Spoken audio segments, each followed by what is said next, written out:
continuing this. That's the moon. Not a flying saucer, but there may be flying saucers on the other side. We have no idea. Actually, we don't think there are, but some people, like Modesto, think there are flying saucers. And that they land on the other side of the moon. They have a base there, just like they do down in Antarctica. And they come out of the Yemen, out of the ocean there, and off the shore of Yemen, where there's a lot of military activity. Now, hello, doggy. You too. Good to see you. Now, where were we? We were back there with the porcupine, right? Well, this was a very nice porcupine. Sometimes these porcupines become very irritable. Slomo, of course, knows a lot about porcupines. His son was an expert in porcupines. He was a world porcupine expert.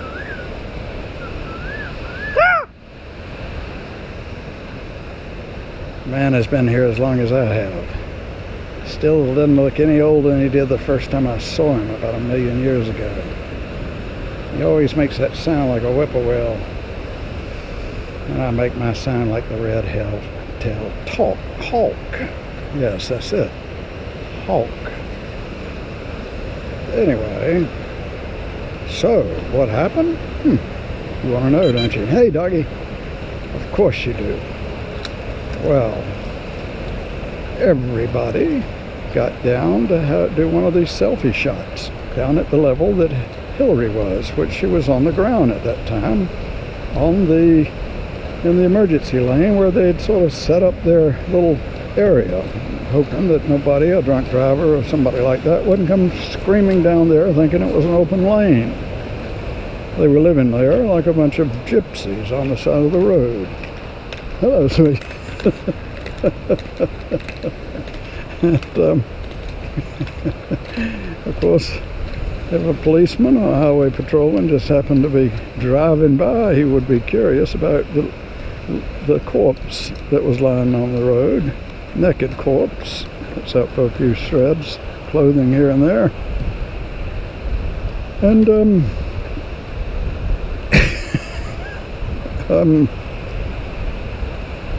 so they finally got Jock's attention. He was putting the wires into place, and he was concentrating on that. But they finally got him to come over and pose with the rest of them. Huma was there. Of course, he wanted to be by her side.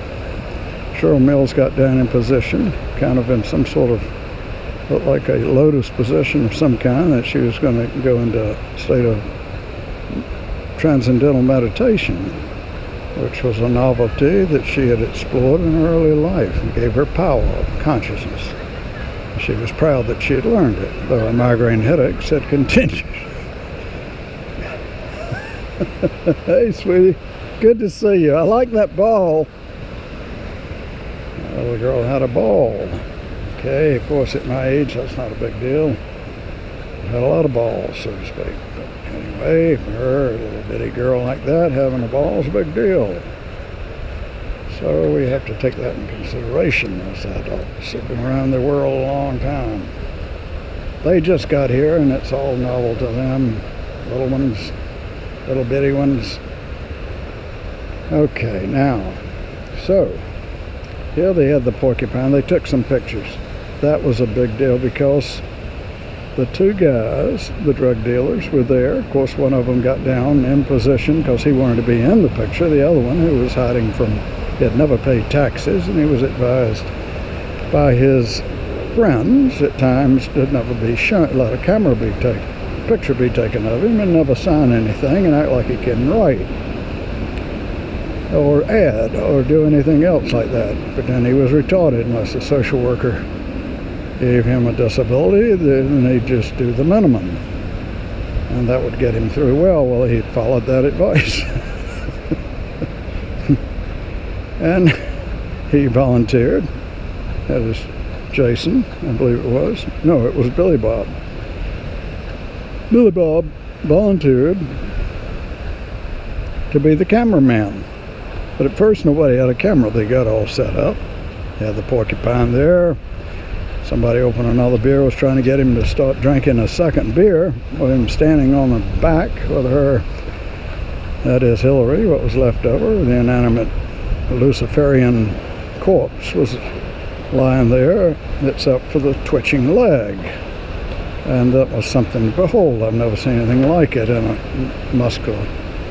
neuromuscular clinic in the afternoon, late. I've seen all sorts of movement disorders, but this was one for the books.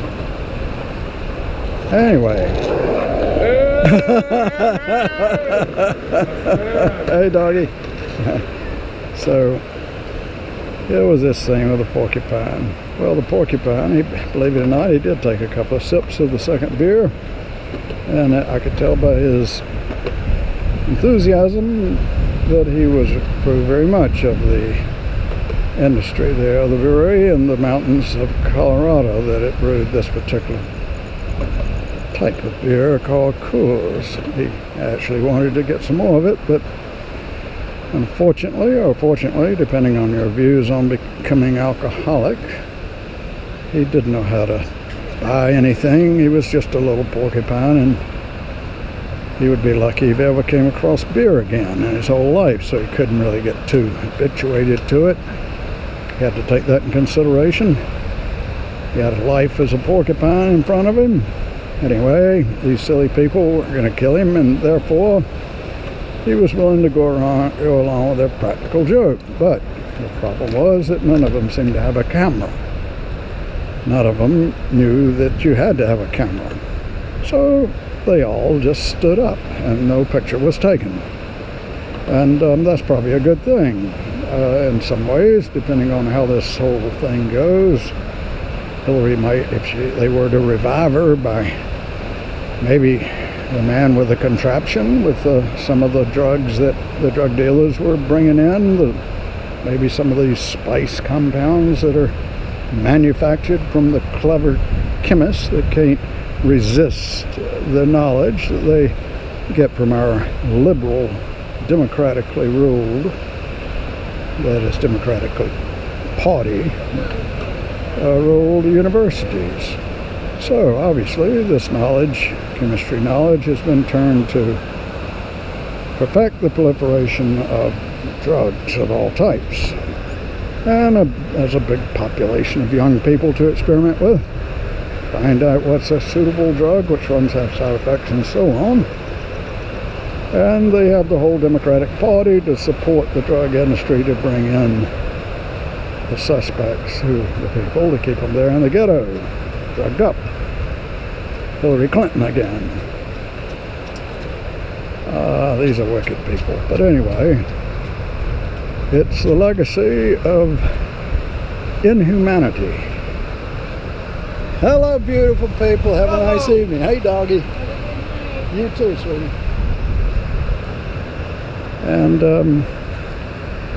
so, there they were all disappointed, weren't they? But then we had a problem. Jocko and the three men wanted the money. And Modesto was determined not to give them a cent. They were nothing more than some rednecks, probably. One or two of them were taught to believe in Jesus Christ before they had gone to the dark side themselves out of their ignorance and inability to develop a spiritual point of view about anything, except perhaps Jocko, who had just converted to Islam, the darkest of all the dark mythologies that have cursed mankind and subdued his mind into a nothing situation, making them easy targets for the Luciferians. The Luciferian philosophy was developed before